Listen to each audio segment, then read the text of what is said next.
Garuda Aerospace is one of the upcoming critical technologies company who has made a lot of strides in the drones area, and they are trying to develop many more new technologies in the drone area, and we are trying to work with them closely to develop many more new things.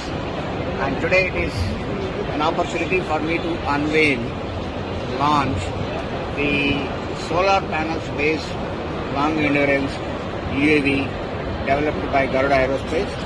My heartiest congratulations to the entire team of Garuda Aerospace and specifically the man behind it, Mr. Agnisha. Congratulations. Thank you, sir. Sir, will you please do the honors of unveiling Suraj, the long-range endurance solar-powered drone, which will be capable of flying anywhere between 8 to 12 hours. So it is with your lucky hands that I want you to unveil Suraj.